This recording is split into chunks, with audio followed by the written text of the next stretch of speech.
ಜೈ ಭಾರತ್ ಮಾತಾ ಸೇವಾ ಸಮಿತಿ ನವದೆಹಲಿ ಸಕಲ ದೇಶಭಕ್ತರ ಜಯಂತ್ಯೋತ್ಸವ, ಸ್ವಾತಂತ್ರ್ಯೋತ್ಸವ, ಗಣರಾಜ್ಯೋತ್ಸವ, ಕನ್ನಡ ರಾಜ್ಯೋತ್ಸವ, ವಿಶೇಷವಾಗಿ ಸಾಮ್ರಾಟ್ ಅಶೋಕ್ ಚಕ್ರವರ್ತಿ ಜಯಂತ್ಯೋತ್ಸವ ಆಚರಣೆ ಸನ್ನತಿ ಗ್ರಾಮದಲ್ಲಿ ಮಾಡಲಾಗುವುದು ಎಂದು ವೈಜನಾಥ್ ಜಳಕಿಯವರು ತಿಳಿಸಿದ್ದಾರೆ. ನಗರದ ಪತ್ರಿಕಾ ಭವನದಲ್ಲಿ ನಡೆದ ಸುದ್ದಿಗೋಷ್ಠಿಯಲ್ಲಿ ಮಾತನಾಡಿದ ಅವರು, ಡಿಸೆಂಬರ್ 30ರಂದು ಸನ್ನತಿ ಗ್ರಾಮಸ್ಥರು ಸರ್ವಧರ್ಮದ ದೇಶ ಬಾಂಧವರ ವತಿಯಿಂದ ದೇಶಕ್ಕಾಗಿ ಬಲಿದಾನ ನೀಡಿದ ಹುತಾತ್ಮರಿಗಾಗಿ, ದೇಶಕ್ಕಾಗಿ ತನುಮನ ಧನದಿಂದ ಸೇವೆ ಸಲ್ಲಿಸಿದ ಮಹಾನ್ ನಾಯಕರಿಗೆ ಅವರವರ ಜಾತಿಗೆ ಸೀಮಿತ ಮಾಡಬಾರದು. ಅವರೆಲ್ಲರೂ ದೇಶದ ರತ್ನಗಳು. ಆ ದೇಶಕ್ಕಾಗಿ ಸರ್ವಧರ್ಮ, ಸರ್ವಜಾತಿ, ಸರ್ವ ಪಕ್ಷಗಳು ಎಲ್ಲರೂ ಕೂಡಿ ಭಾವೈಕ್ಯತೆ ಜಯಂತ್ಯೋತ್ಸವ ಸನ್ನತಿ ಗ್ರಾಮದಲ್ಲಿ ಹವಾಮಾಲಿನ್ಯತರ ಮಾರ್ಗದರ್ಶನದಲ್ಲಿ ಆಚರಿಸಲಾಗುವುದು ಎಂದು ಹೇಳಿದರು. ಈ ವರ್ಷದ ಕೊನೆಯ ದಿವಸ ಡಿಸೆಂಬರ್ 30 ನಾವು ಈ ವರ್ಷ ಕಳೀತಾ ಇದ್ದೇವೆ. ಹೊಸ ವರ್ಷಕ್ಕೆ ಪಾದಾರ್ಪಣೆ ಮಾಡ್ತಾ ಇದ್ದೇವೆ.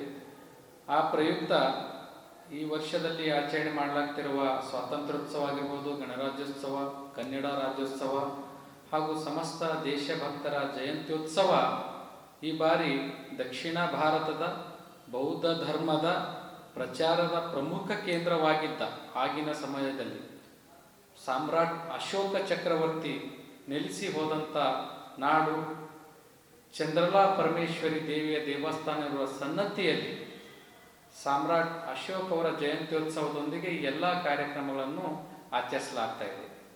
ಯಾಕೆ ಈ ಒಂದು ಸನ್ನತಿಯಲ್ಲಿ ಡಿಸೆಂಬರ್ 30ಕ್ಕೆ ಈ ಒಂದು ಕಾರ್ಯಕ್ರಮ ವಿನೂತನವಾಗಿ ವಿಶೇಷಿತವಾಗಿ ಆಚರಿಸಲಾಗ್ತಾ ಇದೆ ಅಂದರೆ, ಎಷ್ಟೋ ಜನ ಮಹಾತ್ಮರು, ಸ್ವಾತಂತ್ರ್ಯ ವೀರ ಯೋಧರು ತಮ್ಮ ತನು ಮನ ಧನ ತ್ಯಾಗ ಬಲಿದಾನದಿಂದ ಈ ದೇಶಕ್ಕೆ ತಮ್ಮ ಕೊಡುಗೆ ಕೊಟ್ಟಿದ್ದಾರೆ. ಆ ಫಲವಾಗಿ ನಾವೆಲ್ಲರೂ ಇವತ್ತು ಸ್ವತಂತ್ರ ಭಾರತದಲ್ಲಿದ್ದೇವೆ.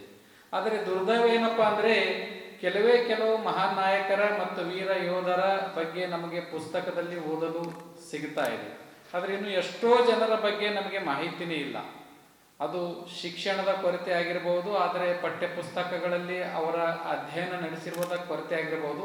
ಅದಕ್ಕೆ ಒಂದು ಬೆಸ್ಟ್ ಎಕ್ಸಾಂಪಲ್ ಅಪ್ಪ ಅಂದರೆ, ಇಡೀ ಬೌದ್ಧ ಧರ್ಮ ಇವತ್ತು ಶ್ರೀಲಂಕಾ ಸೇರಿದಂತೆ ಏಷ್ಯಾ ಖಂಡದ ಅನೇಕ ರಾಷ್ಟ್ರಗಳಲ್ಲಿ ಅತಿ ಪವಿತ್ರವಾಗಿ ಶ್ರೇಷ್ಠತೆಯಿಂದ ಪಾಲನೆ ಮಾಡಿದವರು ಸಿಗ್ತಾರೆ.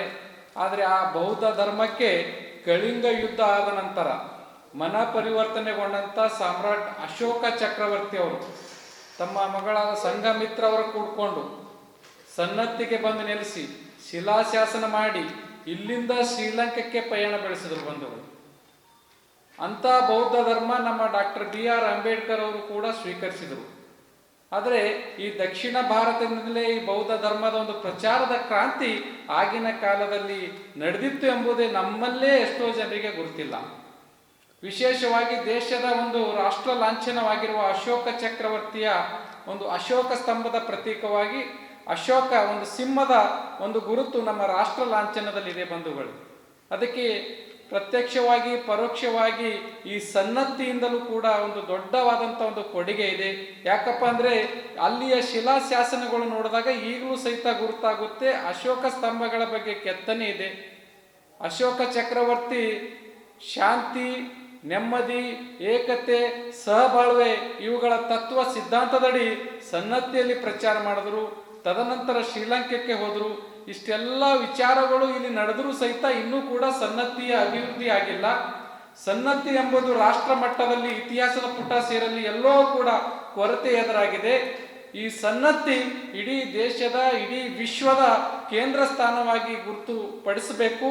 ಆ ನಿಟ್ಟಿನಲ್ಲಿ ನಮ್ಮ ಕಲ್ಯಾಣ ನಾಡಿನ ಈ ಒಂದು ಸನ್ನತಿಯ ಚಂದ್ರಲಾಂಬೆಯ ಪರಮೇಶ್ವರಿಯ ಒಂದು ಕೃಪಾ ಆಶೀರ್ವಾದದಿಂದ ಇದೇ ಡಿಸೆಂಬರ್ 30ಕ್ಕೆ ಜೈ ಭಾರತ್ ಮಾತಾ ಸೇವಾ ಸಮಿತಿ ನವದೆಹಲಿಯ ಸಂಸ್ಥಾಪಕ ರಾಷ್ಟ್ರೀಯ ಅಧ್ಯಕ್ಷರಾದ ಪರಮ ಪೂಜ್ಯ ಶ್ರೀ ಹವಾ ಮಲ್ಲಿನಾಥ್ ಮಹಾರಾಜ್ ನಿರ್ಗುಡಿ ಅವರ ನೇತೃತ್ವದಲ್ಲಿ ಸಮಸ್ತ ಸನ್ನತಿ ಗ್ರಾಮಸ್ಥರು, ಈ ಭಾಗದ ಎಲ್ಲ ಸಂಘಟನೆದವರು, ಬುದ್ಧಿಜೀವಿಗಳು, ಬೌದ್ಧ ಪ್ರಿಯರು ಎಲ್ಲರೂ ಕೂಡಿಕೊಂಡು ಸನ್ನತಿಯಿಂದ ಈ ಒಂದು ಸಾಮ್ರಾಟ್ ಅಶೋಕ ಚಕ್ರವರ್ತಿಯ ಜಯಂತ್ಯೋತ್ಸವದ ಜೊತೆಗೆ ಈ ವರ್ಷದ ಸ್ವಾತಂತ್ರ್ಯೋತ್ಸವ, ಗಣರಾಜ್ಯೋತ್ಸವ, ಮಹಾನ್ ನಾಯಕರ ಪುಣ್ಯ ಸ್ಮರಣೆ ಹಾಗೂ ಎಷ್ಟೋ ಜನ ಈ ಭಾಗದ ಸ್ವಾತಂತ್ರ್ಯ ವೀರ ಯೋಧರ ಏನು ಅವ್ರ ಬಗ್ಗೆ ಪುಸ್ತಕ ಪಠ್ಯಗಳಿಲ್ಲ.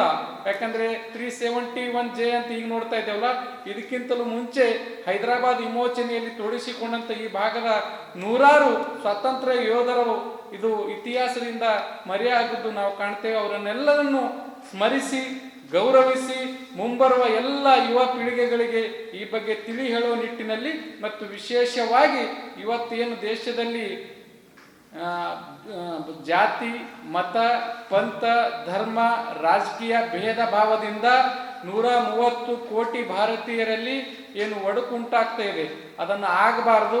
ನಾವೆಲ್ಲ ಕೂಡ ಈ ದೇಶದ ಏಕತೆ, ಗೌರವತೆ ಮತ್ತು ಸ್ವಾಭಿಮಾನ ಕಾಯ್ಕೊಂಡು ಈ ದೇಶ ವಿಶ್ವಗುರು ಮಾಡ್ಕೋಬೇಕಪ್ಪ ಅಂದರೆ ಒಂದು ದಿವ್ಯ ಸಂದೇಶಗಳನ್ನು ಪಾಲಿಸಬೇಕು.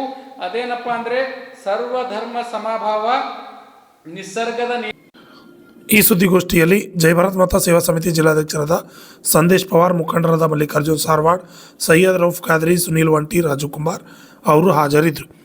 Bureau report, RJ radio Kannada news, Kalaburagi.